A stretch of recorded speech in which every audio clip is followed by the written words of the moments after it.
Welcome to Bleach Revisited. I am Karkur Gold, your host of this series in which we will be reading every single chapter of the Bleach manga, providing critical analysis of the art and narrative, as well as personal response to each of these chapters. We'll also be discussing how the chapter connects to the rest of the series as a whole. As usual, we begin these videos with a reading of the chapter that we are currently discussing within the episode. This is Chapter 98, A Star and a Stray Dog. He got me. What was that? Sabimaru. Defeat?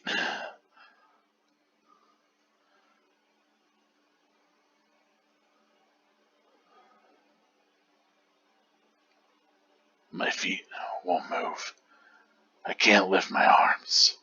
I've lost. But how? All lost. Ah! Rukia. Bleach. Chapter 98. A Star and a Stray Dog. Stop, you little cockroaches! South Rukon guy, 78th District, Inuzuri, hanging dog. In Rukon guy, each of the four quarters is divided into 80 districts. I stole that water first! I'll kill you! Stop! Give it back! District 1 is the safest. District 78 is the worst of the worst. Stop! I'll give you 10 seconds! What do we do, Ren? He has a sickle. He's really gonna kill us. Shut up and run. 1, it's in! Even if you give it back, I'll still kill you. That does it. You rats are dead. In the stump of a town, we met. Who's that? You know her, Renji? No. Dang it! You tricked me.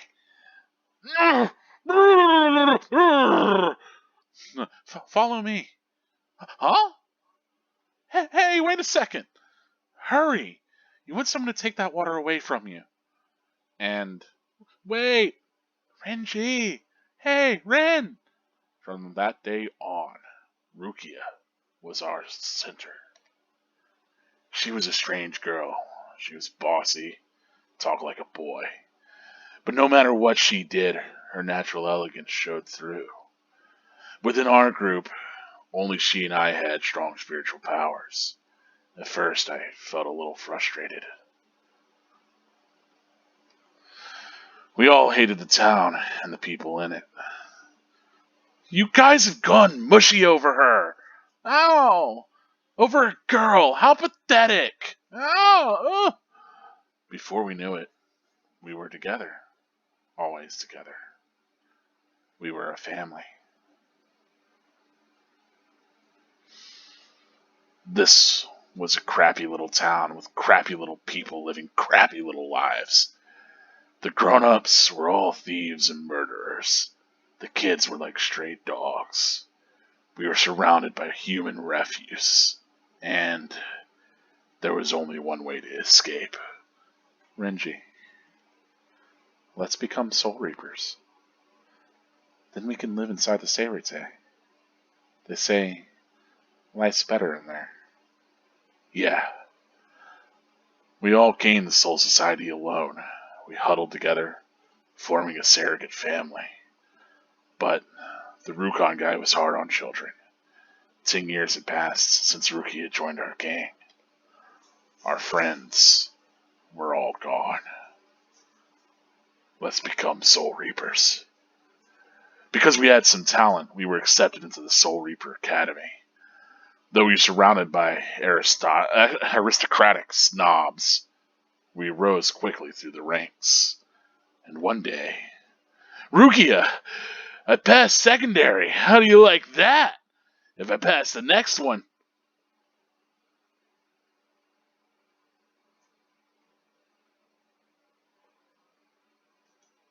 Kansaikon. Aristocrats. An ornament allowed only to nobles, a series of semitubes that clamped to the hair.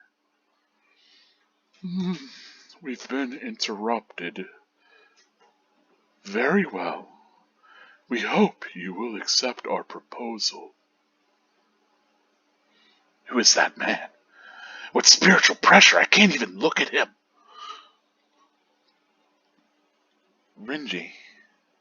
Oh, geez, Rukia. That looked intense. What was that about? They said I'm to be adopted into the Kikuchiki family. And I'll be graduating soon. They've arranged for me to enter the 13 court guard companies. Renji, Don't. That's great! Huh? The Kuchika are an important noble family! Congratulations!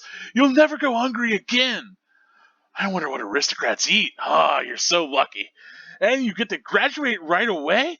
I'm so jealous I can't stand it. I see. Thanks. Ruki had finally had a real family. Let her go. Don't get in the way. That's what I told myself. But thinking back, maybe I was just afraid. Jeez, I'll always be a stray dog. Makes me sick. All I do is bark at the moon. I don't have the guts to jump at it. I've never been good enough to beat Captain Kuchiki. Since Rukia left, I've trained every day, but to no avail. He's just too good. I'm not strong enough to save her. Kurosaki, I'm asking you, knowing that I shame myself, save her! Save Rukia! I will. To be continued in Volume 12. This manga. And that is it for Volume 11, as well as Chapter 98, the one with the stray dog. It's the name for the whole volume. How can I not remember it? What is it? It's Star and Stray Dog, right? Star and Stray Dog. The idea being like maybe Rukia is like a star, he's the stray dog. Yeah. Let's talk about this chapter, right? Let's get into discussing the art as well as the narrative, a little bit of what's going on here, not just visually, but in our dialogue, with our themes, just narratively in general, right? So, of course, we're coming immediately off of the last chapter.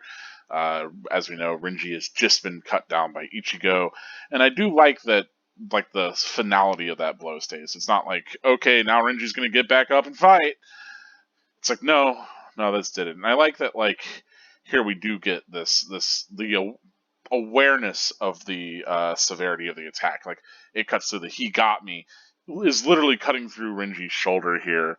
And I like that we get, like, him from the shoulder up, with his hair still mostly together, and then the next panel, his hair is collapsing down over his shoulders. It's losing the kind of done-up mode that it had. And we'll see Renji in this chapter be a lot more honest and be a lot more straightforward with Ichigo, and finally, like, give up on those. Like, he admits a lot in this chapter, as you know, we read it just now, and he really puts his faith into Ichigo. And so a lot of that, what's happening here is that he is, in a way, letting his hair down.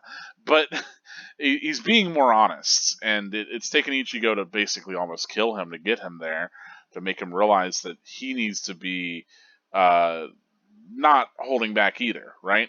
So we talked about that a little bit in the previous episode, that Kisuke was really pushing Ichigo into a corner to try to get Ichigo to have that killing resolve. And it wasn't until here, whenever Ichigo was finally pushed into a corner by Renji, that he remembered, like, oh no, I need to be fighting as if I'm fighting for my life. I need to fighting not out of fear, but out of, like, real intent, right? Not just to persevere, but to, like, affect. Whereas Renji, he also had these fears of his own. He didn't have a resolve of his own. And whenever pushed into this corner by Ichigo, it's really kind of firmed up what Renji actually cares about. And here he realizes, maybe he admits, yeah, I can't defeat by Yukio, but maybe Ichigo can. Or at the very least, Ichigo can save Rukia where I couldn't. And so, in a lot of ways, this is again Renji being put in that corner, but also whenever Renji's cut down, he's more open, he's more emotional, not just because he's openly bleeding out, but also we get that with like him feeling maybe a bit more or a bit less kind of done up in the garb of the Soul Society, which that was already a little foreshadowed to us. Like he was going to Ichigo without his lieutenant's badge, do something mano a mano, off the record, sort of like the fact that he already left behind his lieutenant badge already spoke to him kind of shedding a little bit of what's expected of an agent of Soul Society. And whenever his hair is finally cut down, which symbolically, like as if he had a top, not as if he was a member of a samurai caste, with his hair being cut down like that and loosened and unfurled, he's now maybe a little bit less bound up in what's expected by the Soul Society. So that's kind of interesting. Renji hair analysis for you. Of course, Zabimaru is shattered. This is what, the second time that Ichigo has completely, well, no, third time. Ichigo is really on a streak of breaking people's weapons because he broke the axes that Jidambo had, although my speculation is that those were not a Zenpakuto, they were just axes that were forged for Jidambo. But then later he shatters Ikaku's Hozuki Maru. Is that correct? If I'm remembering the name correctly, I'm very bad with names, so bear with me. But regardless, he shattered Ikaku's released Zenpakuto, and here he's done it to our homeboy as well. And so you can only expect, we're starting to get a little bit of a trend. Ichigo fights somebody, he starts to lose, he has this big comeback. A lot of that because of his training with Urahara, right? Because back in the fight with Ikaku, that revelation that like, oh, you trained with Urahara, all of that. So like that ended up being, kind of like, oh shit, you're serious. And then here, that moment with Urahara's training is what has helped Ichigo sort of turn the tide here as well. So it's interesting to see all of that. Of course, in this moment, I really do love, like, as we go on the page, it's like top of Renji from the shoulder down, Renji even further down, and then we come back up to his face and we get this very intense close-up blood stain. And I love that we look across and we can actually see, this is pretty important, we can see the cleaved earth from Ichigo's slash with Zangetsu. So the dispersal of Reiatsu, that he's refined it to such a killing edge that it cuts even further than his blade and into the reishi of Soul Society itself, which is pretty cool. Now, I don't know if it's maybe easier to cleave through Soul Society because everything's made of spiritual particles than it is through real world matter. Like, I don't know that there's any significant difference, really. Like, I think you're interacting with the both of them in the same way anyway. Ghost, man. But yes, we get a closer shot of Renji absolutely with this wound that should be the death of him, right? But I also love seeing Renji in a way that we haven't seen him before, because Renji's typically been very cocksure, very done up, and here he is, his hair let down, his tattoo on full display, as he is bloodied and worn and clinging to life, right? And I love that we get that close up of his feet, of the blood splattering around there. He has to fall back and almost fall over, but he's got the wall to kind of fall back against, sort of. He's clenching his teeth, coughing out blood, and then he just howls. And I love this howl cut to black, and immediately, we get Rukia as, the way where he's calling out to, and that's a really great moment in the anime as well. I really like that, the moment of his defeat here. It's pretty well voice acted too, so big props. If you haven't seen that scene, I suggest going to check it out. But of course, we have Rukia as our title, our chapter cover, because it all does come back to Rukia. I mean, that's the reason why they're both here, right? And we get a little bit of the background. Now, we were told this a little bit, but getting to actually see it does solidify it for us. Of course, the flashback to dialogue is given to us by our good boy or good boy, Renji. Inu is dog. I guess Zuri has to do with hanging whenever it's hatched that way. But Inu is dog. Uh, yeah. Anyway, we get this kind of interest where in Rukon Gai, so there's the 4 different quarters, right? And they have 80 districts in each of them. And assumably the closer you are to 80, the worse it is. Simply because we get this explanation that, like, hey, District 1's the safest, District 78 is the worst of the worst. And they might be like, maybe District 50 is really shitty, and District, I don't know, 52 is perfectly fine. Who knows? Regardless, we get the sense that they live in a pretty rough place. Now, something that I always have trouble sort of reconciling, and I'll get into it a little bit, is that it gets kind of established to us. It's pretty important. Earlier on, Rukia really, expresses to Yuichi, the boy that was in the parakeet, right? She's like, "Oh, Soul Society is a really nice place. You're not going to have hunger. You're not going to have to worry about those sorts of needs." And we know that spirits don't have, they don't need to satiate themselves as far as hunger and thirst goes, until you start to have a little bit more spiritual power. And so I wonder if they're still in the water because Renji actually does experience thirst and hunger, because even as a child he had this a little bit more spiritual power, and therefore was exerting the reishi from his body, and needed to replenish it through ambient reishi, such as the caloric sort of output of food and water, whatever the equivalent is spirit world wise. That's essentially the only way I can reconcile this, because otherwise the whole point is that you don't need to eat. And to an extent, I think Rukia also talking to Yuichi is her trying to kind of calm him down, her trying to kind of play up Soul Society, because also she's very much been won over by the sort of how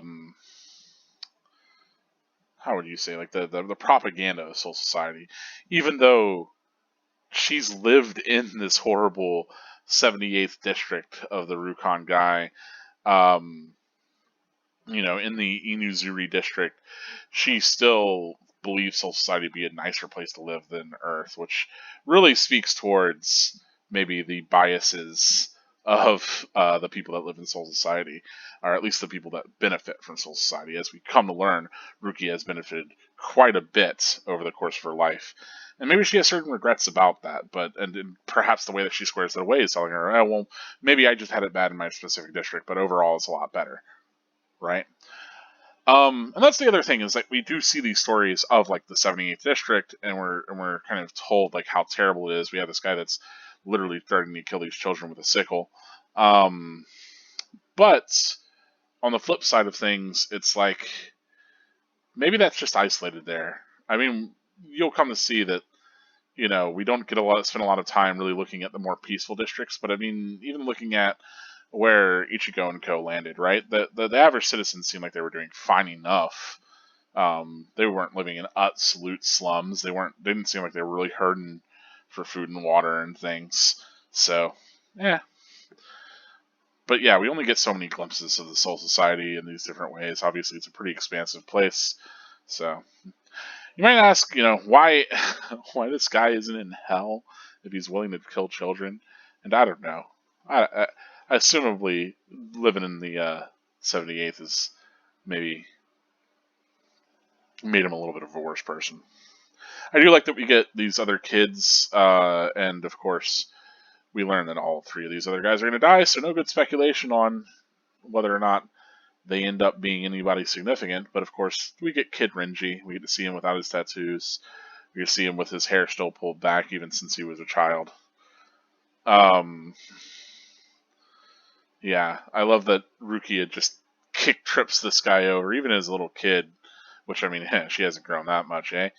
But even as a kid, Rukia is really just a troublemaker, which I love that that's expressed that early, that she's really willing to kind of go up against these stronger forces, even if it might be to her detriment. Stomps this guy and just books it. Again, love Rukia's design. I mean, just talking about strength of like the page here, like this one guy's still considering this dude's smoking head. It's I think a good kind of gag panel. Um, we do get a lot of little sky shots where people are talking, which I wish that we didn't. I wish that we got a few more kind of focused shots. We'll get another one of those later, but um, kind of interesting. We get these different shots of child Rukia. We get her berating the one kid.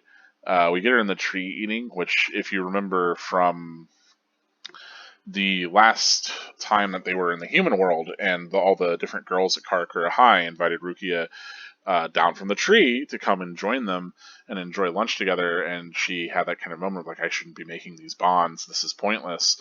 It maybe she was remembering what it was like to have these bonds that she had as a child, right? These actual friends of hers. And so it's kind of interesting that we get like that kind of, well, this is what she looks like whenever she's comfortable. She has this sort of natural elegance that's shown to us, but also told to us. I like that it's not just, oh, she was so beautiful and perfect, but it was like, nah, I mean, we knew these things about Rukia anyway, but we're starting to see this Rukia through Renji's eyes, right? There was a bit of jealousy there, but also, she was just very much unlike the other people that he was around, especially the other girls that he was around, which doesn't seem like, Renji and his gang really hung out around a lot of girls, but they're also seemingly teenage boys, right? It's kind of weird because you have to wonder, like, where does this place them in the timeline? I mean, they say that they were kids, but we know that Rukia is over 200 as a spiritual entity. So, what, right? So is this like 180 years ago? Like, does this cutscene place us whenever we come in? This is cutscene. What am I saying? No, we're just placed in South Rukon, guys. So we're not even given a time frame for this. But this is like far before whenever Ichigo was born.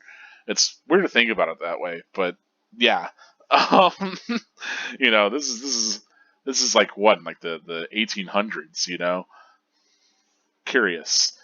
Nevertheless, I do like that parallel of Rukia having a snack in the tree and being with these friends, forming those kind of really basic spiritual sort of, hey, you can make a reishi into a little sphere of energy, like how that's how you do magic. That's what we've been told from Kukaku Shiba, so it's kind of neat here that we get a little bit of that.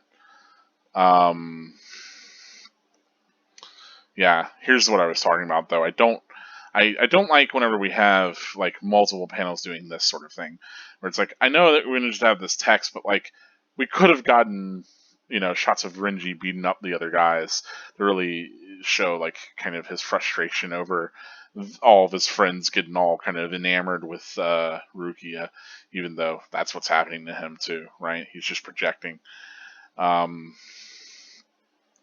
I do like this kind of shot from above. I mean, like going into the sky and then looking down on them is a solid, like, shot reverse, of course, sort of thing, where we're looking at where we're going to have the perspective from, and then we have that kind of top-down perspective. I just wish something was done with these other panels a little bit more.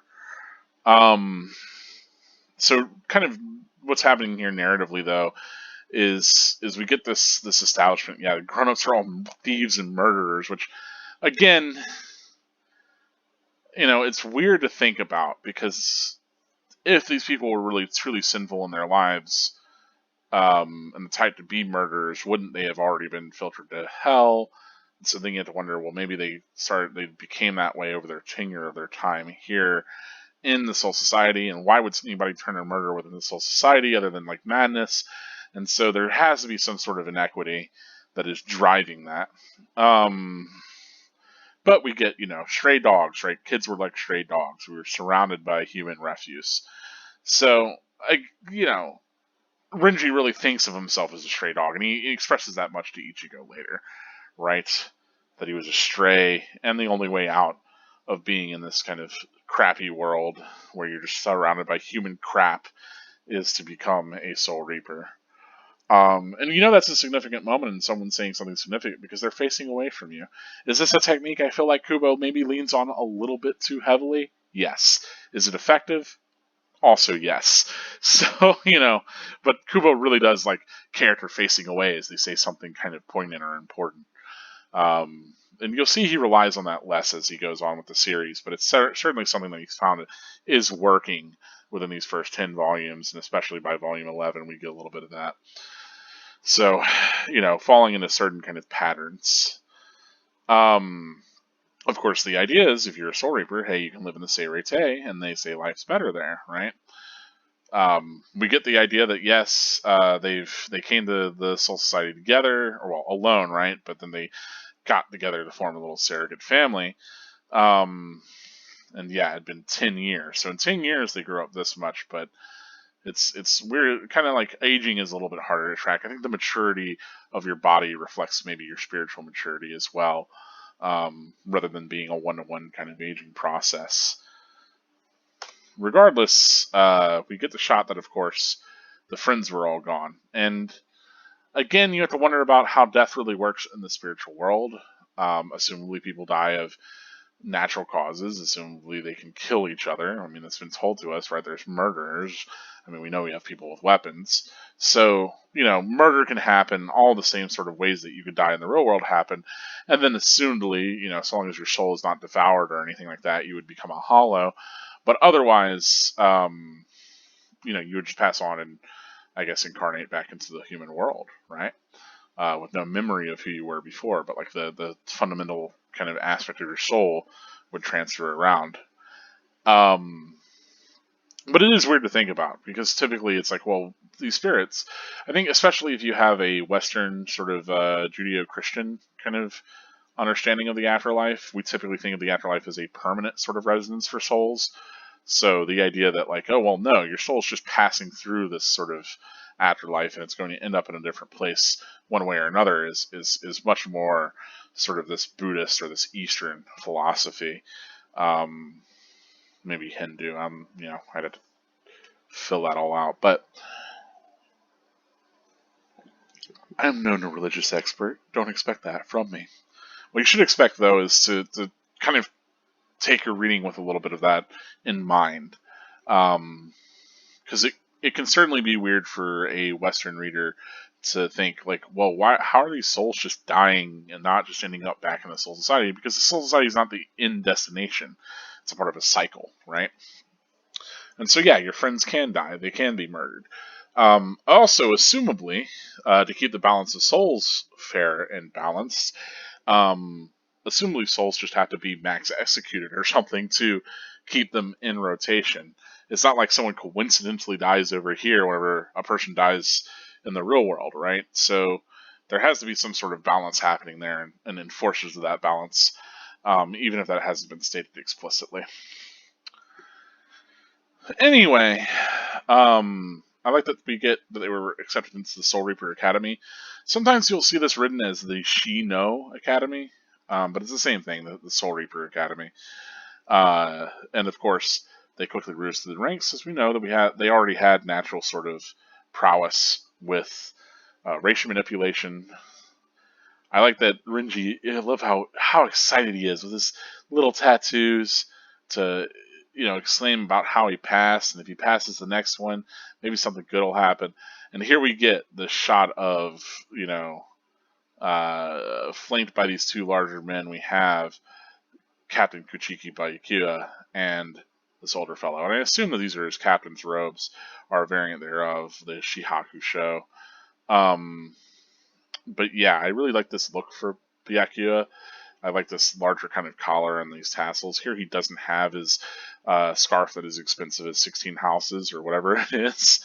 But you can definitely tell Byakuya is throwing some shade, and Rukia is kind of troubled that Renji had to see this. Old fella is just being an old fella. Just being old. Of course, we could focus on the hair noodles. But, that's what the nobles have. Nobles spelled wrong. Nobels. He's got a Nobel Peace Prize for them hair noodles. Nevertheless, I like that, there's this, oh, well, we've been interrupted, and we hope you'll accept our proposal, and they leave. But here already, this is his first interaction with Byakuya, and Renji, like, can't even look him in the eye because of his Reiatsu, because of his spiritual pressure, right? It's so great that Renji's just kind of frozen in place. There's this unspeakable gulf between the two of them. And Ruki is the one to snap him out of that, but she still is very reticent. She's still very reluctant to speak about what they're was happening. And Renji also tries to deny it as well. And it's interesting the way that both of them kind of dance around this issue, right? Rukia tries to directly address it, even though she doesn't look like she wants to at all, right? That she's going to be adopted into the family. She'll be graduating and joining the Gote 13, 13th Court Guard, the 13 Squads, whatever you want to call them. And Renji plays this like, oh yeah, that's great, you're gonna graduate, we're finally living the dream. But it's a little bit more of that sort of Renji feeling the divide between the two of them than he felt originally, right? Where she had these powers and she was, from their friend group, she was kind of appreciated for her natural elegance and her capability, and just how unique and interesting she was. And here that appreciation is being offered to her, but from a different group. And there's a little bit of jealousy there, but also a little bit of Renji, kind of feeling like it's maybe keeping them from having the sort of relationship he wants to have. I don't know.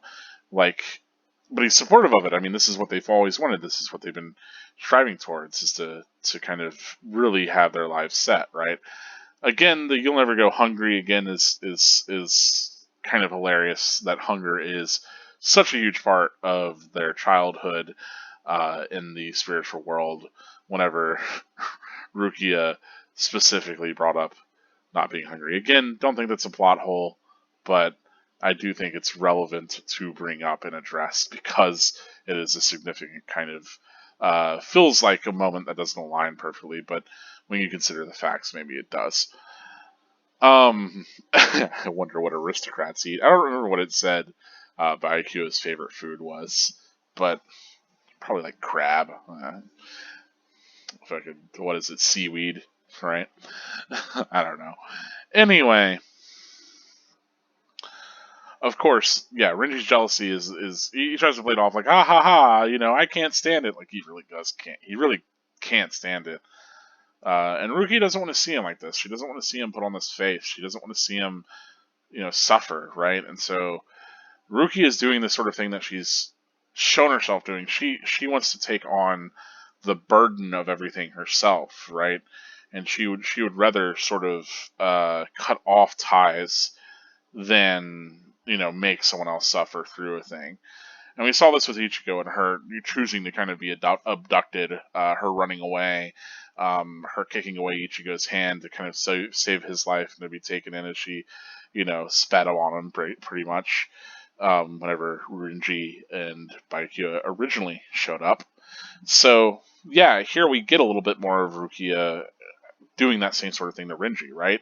Instead of being excited for this, instead of all of that, like, the reason why Rukia is upset is because this is ultimately going to make them part, because Renji is still lowborn, because Renji hasn't been accepted in this family, because no matter what Renji does, there is now a difference between them. She's a part of those aristocrats that look down upon them. She's now a part of this thing that Renji is never going to be a part of, no matter how strong he gets, no matter how hard he tries. And so maybe he shouldn't have gotten those facial tattoos. I mean, it's just something that we all regret, but if he wanted to have upwards mobility, don't get a tattoo in a place that you can't hide, man. There's some real old people out here, they got some biases. But again, the largeness of this panel, especially as we were getting these kind of closer and closer, moments. Renji grabs Rukia up. We zoom real close into Rukia. We get this over the shoulder. We get this very close.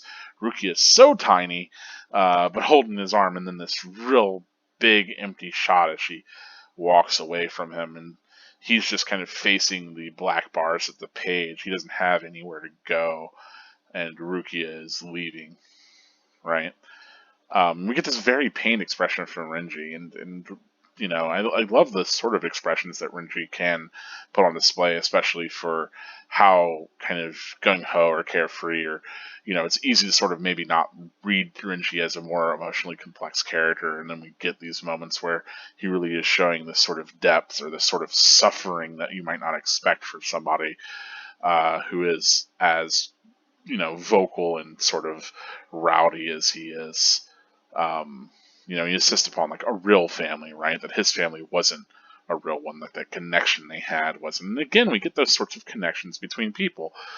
Bleach is all about the lived experience connections between people. And so Renji feels as though these new connections that Rukia is forming, even though they're artificial, even though they're, going to be ones of status and, society, he's seeing these societal connections supplant his lived, found family connections. So again, the self versus the society, the soul society, but the individual versus society, the true kind of connection somebody has to another person versus the connection somebody else has to an ideal, like the aristocracy, or to heritage, or to law, right? The significance of those things and the interplay of them gets really put on display here, right? That they found, they're like, okay, well, we're gonna work really hard together. We're going to get this. We're gonna live the better life. But in doing so, they had to sacrifice those things that they cared personally, and that personal relationship had to be sacrificed for these relationships to these other things, right?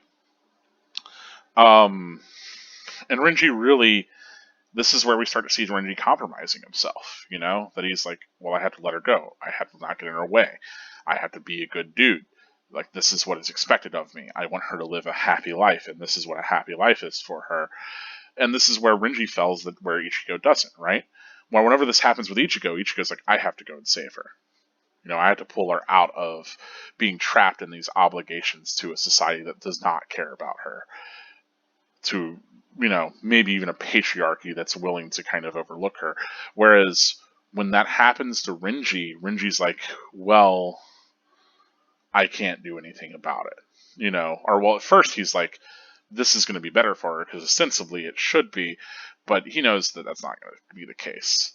And I love that the kind of shock of black here. Again, normally I don't like whenever a page has less illustrative kind of elements, but the fact that this kind of starts to get more and more dark, and then we get that shock of black hitting the ground of his blood, so it'd be red if it was colored. And again, this is why I don't recommend you read the colored version of the manga. Now, yes, there are some excellent color pages. Yes, there are some color pages that definitely work better than the non-colored. But this was written in black and white. This was drawn in black and white. This was intended to be experienced in black and white. That's how Kubo manipulated the art on the page. So this is a strong case for the non-color version. The color version is almost certainly red, or a darker red, but it wouldn't have the same effect of coming to the end of the page, having this flush of black, turning into the next page, and having that flush of black shattered to the bottom of the page in the form of blood. And then, like basically Renji is bleeding. He's, again, bleeding out to Ichigo. He's letting it all out. Not just his blood, but also these deep wounds that he's had all along. These emotional wounds have been reopened. So, we get fear. That was what was brought up in the previous chapter, right? This idea of the interplay between fear and resolve, and wielding one's blade out of fear. And Renji is like, well, maybe I was afraid. I was just afraid of losing Rukia. I was afraid of us, having to go back to maybe that more horrendous life. I was afraid of compromising everything that we worked towards. And fear is really what bound him, right? And that tends to be sort of societally kind of the reason why we compromise on the things that we might care about is out of fear. Like, yeah, I'm going to perform I'm going to be a different kind of person when I'm at work because I don't want to lose my job. On some level, I am afraid that someone else has the power to make my livelihood worse, And that's why I'm always going to be try to at least be a model member of society, or if not a model member, at least an abeyant member of society, because of a level of fear. But that's an everyday sort of fear. That's an everyday sort of thing. Whenever those get pushed to the edge, whenever it would come to someone I care about, right? Well, am I willing to kind of stand up and have the resolve to stand for what I care for, even though I might be bereaved of these other comforts in life? Renji wasn't able to. So, yeah, he expresses, he feels like he'll always be a stray dog, right? And it makes him sick.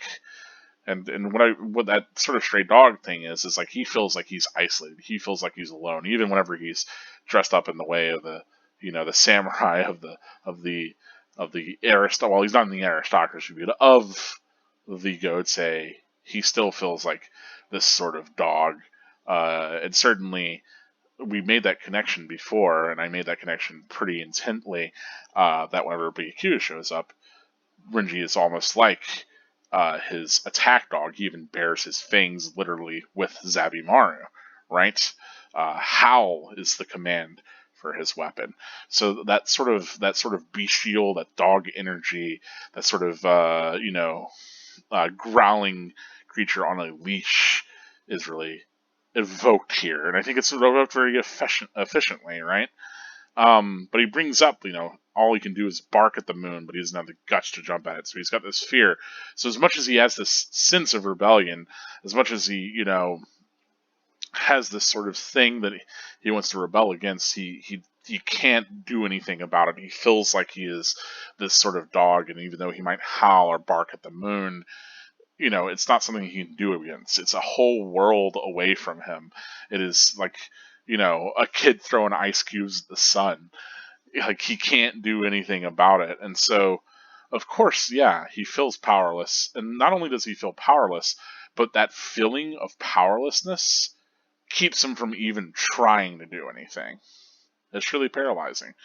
And I love this moment where he looks up and he looks really haggard, and approaches Ichigo very quickly and just grabs him by the collar, the scruff of his Shihakusho, and expresses, like, in pretty tangible terms for a battle manga, I can't beat this guy. I trained every day for like over 100 years to beat this guy. I can't beat this guy. I can't save Rukia. And I love these shots that we get, like the shot of like the damage train. We get them, together. We get the kind of trembling hand as he holds Ichigo's clothes, and we get this close up of Renji's mouth as he's expressing, yeah, it's shameful. Yeah, I'm asking you, but he bows his head and he's at the verge of tears, asking Ichigo to save Rukia. And I love this interaction. I think it's such a powerful moment that, like, I don't know, didn't resonate for me as much in the original reading, but this is one that, like, legitimately does move me now, because it's somebody that's experienced for, like, their entire life this sort of stress of losing someone important to them, of and I think it's maybe because I've lived that now myself, that I've had people in my life too, where it's like, well, yeah, you really care about somebody, right? It's not losing them as them dying, but it's like feeling like you could have done more, done something different, or having those sorts of regrets about not saying anything whenever they maybe decide to move further away from you. Maybe, some sort of obligation, if it wasn't to somebody else, then perhaps something like an obligation to pursue different education or a different career, right? How different would it be if I told, that person, hey, no, I want you to live close to me. I care about you, and I don't want to be apart from you. I think about that sometimes. Like, how different would my life have been? And would they have been willing to sort of compromise that opportunity, right? Like, what really is valuable? Is it worth it to, move away from everybody that you know and go to grad school? I don't know, man. I did it. I moved away from literally everyone I knew and spent 2 years in a city where I didn't know anyone, in a state where I didn't know anyone. And I met some fantastic people, and I forged some great connections, but at the same time, I'm never going to live that life now where I stay close to the people that I had connections to. And, like, I'm grateful that I still have connections to many of the people from then, but some of them I don't at all anymore. And I don't know, there's a tragedy there, certainly. And so I think, having lived a longer life and reading this now, I can't help but feel this moment is really resonant for me. And I think, there's just so much emotion in Renji, and this kind of downpour of blood, even, and him really kind of being, like, at the verge of tears as he's begging Ichigo to kind of not make the same sort of mistakes as this, to save Rukia, right? Because it's not just saving her from the tower, it's not just saving her from Soul Society or whoever's trying to get her killed. It's saving Rukia in the larger sense of Rukia is constantly compromising herself for something, right? And Renji just wishes that she could live a fulfilled life where she can actually enjoy the sort of relationships that she had. Not just because it benefits him, but like he's constantly seen Rukia endure these sorts of pains. And this is the ultimate reflection of that, of Rukia just kind of enduring something because she feels she has to, right? Even though it's completely arbitrary. And not just completely arbitrary, but in this case, it is, if Aizen is to be believed, a conspiracy against her. So, it's not even, what she should have come down upon her. And so, yeah, it's moving stuff, it's truly tragic, and it's a great character moment too, because again, up to this point, Renji has been really grappling with this, and this flashback shows us just how long he's been grappling with this and gives us a lot of insight. So it builds his character in a way that makes him really more nuanced than maybe you would think on the go of it. But even our first encounter with Renji, we had a lot of that stuff present and there. The stuff with the Rukon district gets brought up in that Substitute Shinigami arc with Renji whenever he shows up. The stuff like his whole connection with Rukia is there. It's very subtle. It doesn't get, exposited at us. We don't get a flashback. It's not the focus, but all of this is there on that initial meeting between Ichigo, Renji, Rukia, and Byakuya. This entire dynamic is present and presented to us, especially the gulf in Renji and Byakuya's power, but even in Ichigo, and of course Ichigo and Byakuya's is made very clear to us. And so we have to ask ourselves, what has changed? Has the training that Ichigo's done enough that he can actually save Rukia in this instance? And yeah, it's the promise of this encounter gets made, but furthermore, this sort of catharsis could still be had, because in the past we saw Ichigo fall and falter before this moment, and now we can imagine him rising past it. But moreover, he's formed this sort of connection with this person that he couldn't form before. And so again, that sort of emotional through line of Ichigo forming these very real connections with people, even if it is through bloodshed and battle, he still does. And I don't know, that's really cool. Anyway, I could harp on this moment forever, but I think it's a really strong moment. Intentionally so. It's one of the ones I definitely remember from the show, even if it didn't resonate super hard with me. And yeah, sad Ichigo. Ichigo always looking down, looking sad, always, sad Ichigo. We don't have anything at the end of this volume. We don't even have like little character pages. Yeah, I don't know what's going on with this one. I'll have to maybe check my my JP Rawls or whatever. I'm also been going through and making sure that I get a physical copy of all of these too. So in the coming weeks, I will soon have physical copies of literally every single chapter, because I have these digital versions, and I have a couple of them. Usually, back in the day, I would buy ones to kind of keep up with them, or I would just rent them, or I'd read them at the library, or I'd rent a friend's copy. Whenever I was reading the individual kind of physical ones before just kind of going to reading them all digitally, or reading fan scannulations, or however I got my Bleach fix, right? But nevertheless, that is it for this volume and this chapter. All in all, I think this is pretty much the standout chapter for the volume. We learn a lot about the world. We learn a lot about the characters. We have a kind of climactic end to these fights. I really like this volume. I think talking about the volume as a whole, I think this volume does a lot of fantastic things. We get that whole initial kind of invasion. Honestly, this is a volume that I didn't expect to like as much as I did. This is the one with, it's got Renji on the cover, right? Because it is, yeah, Star and Stray Dog.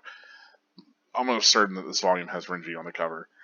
Whereas the previous one was Ganju. I'm almost certain. Anyway, but we get that stuff with Ikaku and Yumachika, and then we get this battle as well. We get the whole battle with Uryu. So it's neat to consider all of that. Neat to consider for sure. Anyway, yeah, I think this is a nice journey too. That like so much thematically for the volume has to do with what gets focused on here, like resolve, fear, um, you know, not so much regret that does boil up through it, but yeah, especially facing fears and how that like again kind of comes back to our whole theme of the significance of what's important to somebody. They're able to show that resolve for something that's just an ideal versus for something that's like realistic, right? Like an actual person or human sort of experienced connection rather than just some sort of nebulous thing like, oh well, these are the guys I work for, so I've got to do this, right? Anyway, yeah, it's neat stuff. I like it. I hope you liked it as well. If you have any comments about this chapter or about the entirety of the volume, whatever they may be, please feel free to leave them. I like to discuss the chapters in the comments as much as I can, and so that's a place to essentially have a forum on this chapter or on this entire volume. I want to know your thoughts. I want to know, did you like it? How do you feel about this sort of conflict, this battle between Ichigo and Renji? I know it was only like 3 chapters. Is that a little bit too fast? Would you like to have more chapters spent on it? I felt like I liked the pacing of it. I think it was efficient for me. That there's again an efficacy, especially because if you think about it, there are quite a lot of battles yet to go. If you know what I'm talking about, you definitely know what I'm talking about if you've read ahead or if you've watched it. But even just thinking about, we've been promised so many encounters, even just for Ichigo, right? We've got Zaraki Kenpachi looking after him. Of course, we've got to see him encounter Byakuya, right? And then we have all these other characters, these captains, these vice captains. We have a lot to consider, and then what's going on with this conspiracy. So there's so much promised to us, and so much that's going to definitely be promised as something that Ichigo himself is going to have to interact with, unless the story completely goes in a U-turn and goes someplace 100% unexpected. We have a lot to look forward to, and so I don't know. I feel like having a 3-chapter battle between like a major rival like Renji, or a major sort of uh, I say antagonist, but really this sort of it fits more of a rival character, right? More of a maybe something closer to a Vegeta, you could say, because he ends up sort of aligning with Ichigo's interests eventually, even though he's technically on the other side, right? But that's an archetype that's pretty popular in shonen, right? You win the enemy over. I do like that Ichigo does break through to these people, that Ichigo breaks through them because he has this very human connection, because he fights so strongly for these connections that he has, and he makes these people realize the importance of fighting strongly for those lived connections, for those people and things you believe in, rather than these sort of more nebulous ideals. And whenever I say people and things you believe in, I mean like actual, physical, lived, human, whatever you want to say, rather than it just being something like, oh, well, this is my duty, right? Anyway, that's enough filleting it. I love it. It's good stuff. I could talk about it all day. Give me the excuse to in the comments. But let's talk about spoilers. Let's talk about how this connects to the rest of Bleach. And already,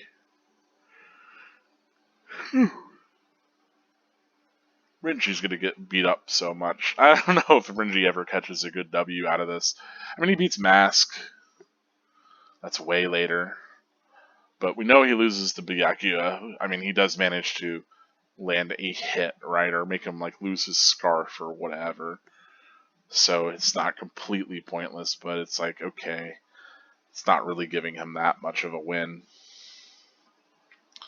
There's a tragedy there too, and a lot of this imagery of the barking at the moon does get evoked there.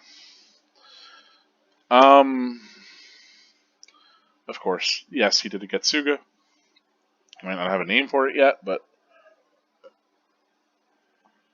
here he is doing them. Renji sure is tore up.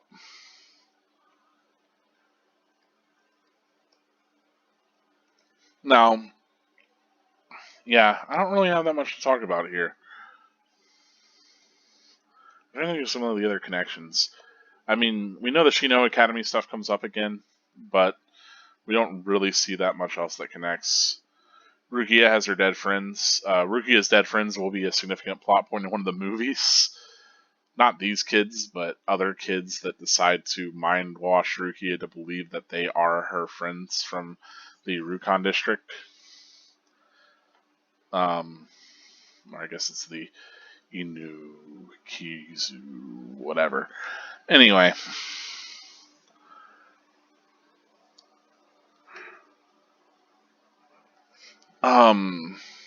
Yeah, I'm trying to think of like, because this idea of loss, especially of like losing people close to you and that propelling you to do other things, is pretty persistent throughout Bleach.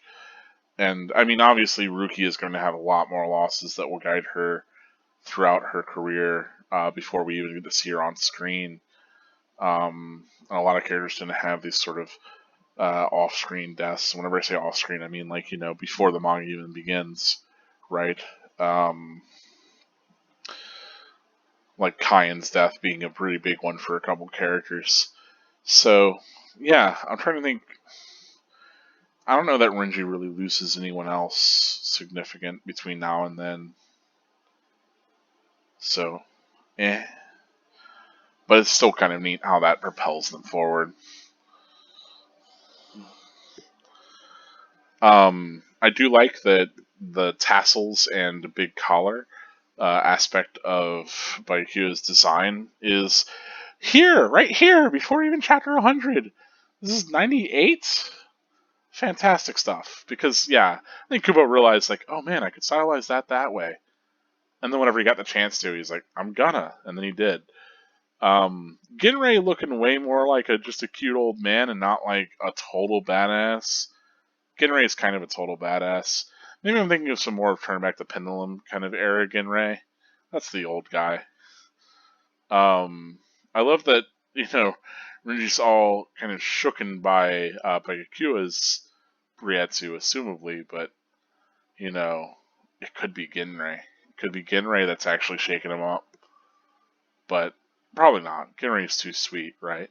He wouldn't intentionally put on the heavy air like what's his face? Like Aizen does, right? He wouldn't make someone kneel with Rietsu alone.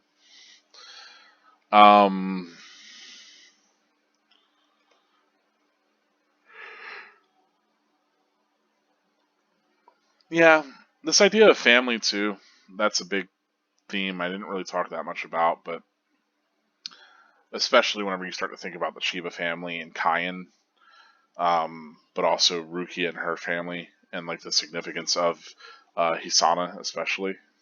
Pretty sure that's her name.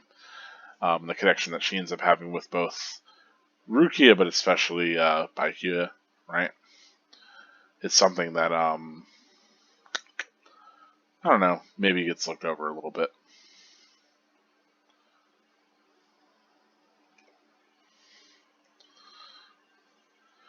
Yeah, the stray dog barking at the moon, not having the guts to jump at it. Again, I think the Byakuya fight explores that imagery perhaps a little bit better.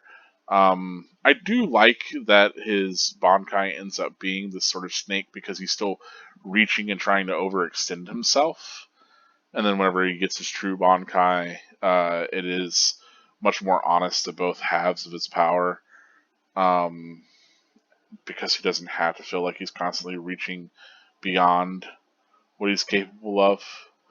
But yeah, yeah.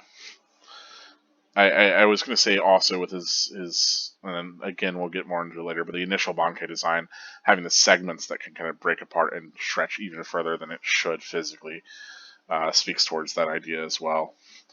But I mean, Renji's always sort of had this sort of reaching out, right? I mean, even Base Sabimaru is this sort of big chain sword that he goes from far away to reach out to something.